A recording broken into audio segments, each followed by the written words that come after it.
Tsunami Studios. Resident Alien Season 1, this new show based on that hit series from Dark Horse. Was it a hit series?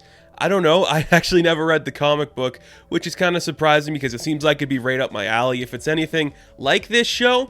I heard people saying it's a little different in the comic, but hey, still a great program. So, it came out on SYFY, or wherever you guys get your SYFY channel. I went into this with, no expectations because it just seemed like another, company or studio was like, we're going to develop a comic book property, and we'll see if it comes of anything.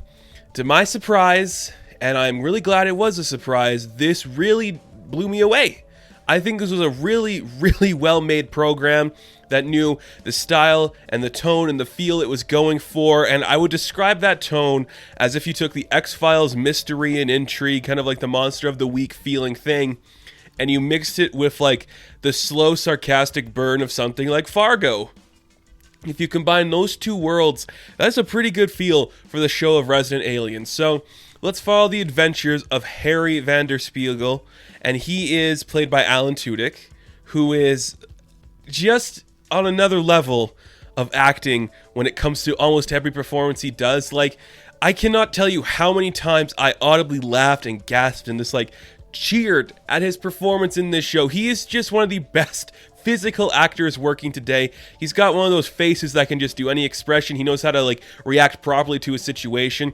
He is the best guy in the industry right now for genre acting because he can do it all. He can be your leading man, your comedy man, your dramatic supporting character, any of it. He can do it all, and I'd argue he's one of the best guys working in comic book adaptations right now because look at his stuff on DC Universe. Look at this. The guy is just a chameleon that can slide into any role. He knocked it out of the park with this. He plays an alien. The alien crashes on Earth. He's sent there to destroy it, but he crashes down on Earth, and now he's starting to find some sense of humanity while trying to rebuild his device that can destroy everything.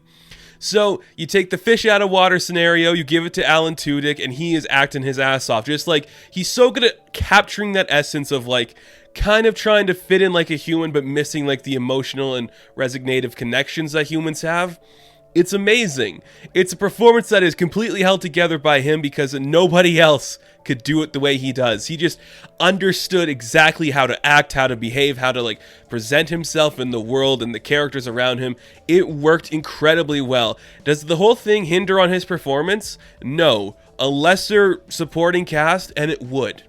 But his supporting cast in this show, actors I'm not too familiar with, I will say, but each and every one of them managed to hold their own really well in the scenes of Alan Tudyk acting there, and just became a really great story. Every character had a very satisfying conclusion or narrative. They went to areas where you weren't expecting. It does play up that kind of you see it a lot in things like Fargo too, that small town narrative where everything is happening in this town, but it's a quiet, peaceful place till the thing happens, and everybody already knows each other, so it's already an established world. It makes sense because that's how these things exist in the real world. I'm fine with that. But each character, it works. There's a moment for each character that you believe that they have this connection and friendship. They all hit their beats right. They're all very talented actors. I'm not familiar with all of them, but they all did a great job at their performances and everything. Asta, of course, was a really big standout. She did fantastic, that actress. I was yeah, you honed in on something here that works for this character, and I'm really happy to see what that was. Just so much great stuff came from this show. Linda Hamilton, I'm not going to get too much into her character, but that was a surprise to see come about on this show. Very impressive. And I gotta say, too, it's on SYFY, so I was what is this really going to look like in terms of the budget? There are a few moments where you can see, the lackluster stuff. A lot of that is more just, the, wider spaceship stuff and, the action and the explosions. And there's a scene involving, what would you say, an avalanche or something? Or, something where, a glacier, breaks down and, people fall inside of, a pit or something. I'm not sure what you would call that.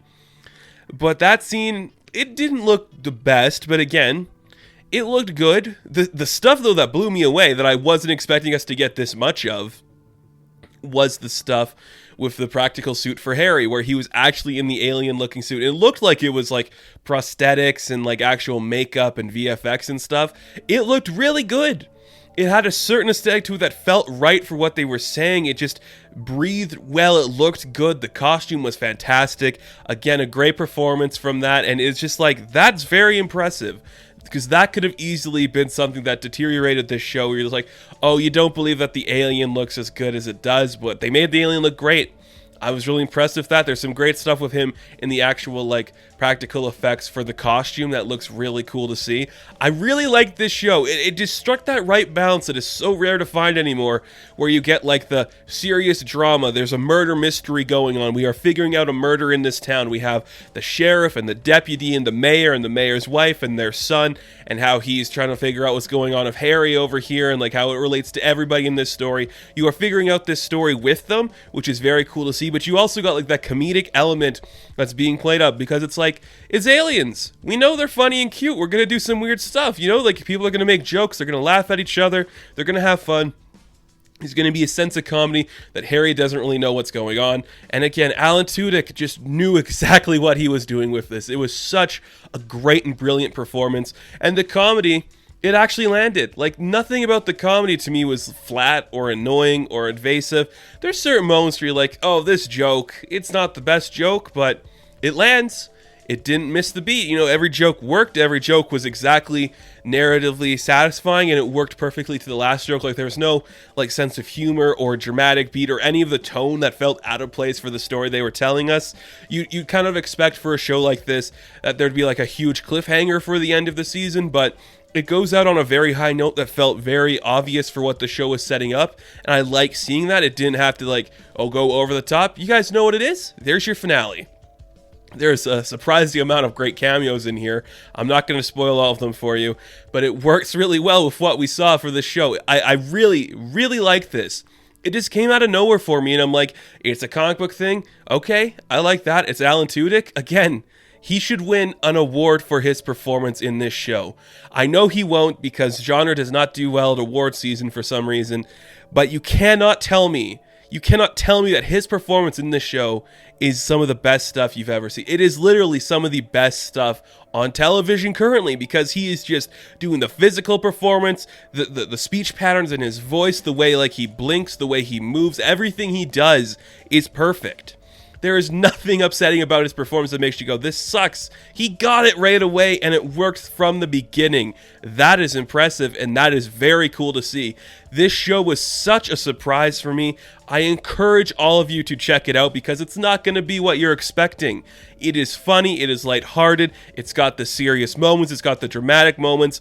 All the characters have jokes and narratives that work for what it is creating. And I believe it is filmed in British Columbia, which is very cool to see. Cheap to film there, I guess everyone films up there, but it looked great. It's your small town story. Here's our X-Files-ness, here's our Fargo-ness, here's some aliens just doing the thing they love doing and being aliens. It is a really good narrative and a really good story that I encourage a lot of you to check out and watch, because it is surprisingly fun and engaging. You are not going to be disappointed with it. You're going to put it on. You're going to be like, this is fun and cool. I love it so much. And thank you. Let's just get a round of applause at home. Everyone at home, just quietly clap your hands for Alan Tudyk and the work he's been putting in consistently for decades. The guy is so underrated, and this is just another, like, notch on his bed frame of the best performances you can give for something that nobody else could do. That is amazing. So, Resident Alien Season 1, I am going to give a 10 out of 10. Boom, it earned it. So thank you guys so much for watching this review. Be sure to like and subscribe to the channel. As always, you can check me out on Instagram, Patreon, Twitter, all that good stuff, and I will catch you in the next one. Have fun, stay safe, good luck.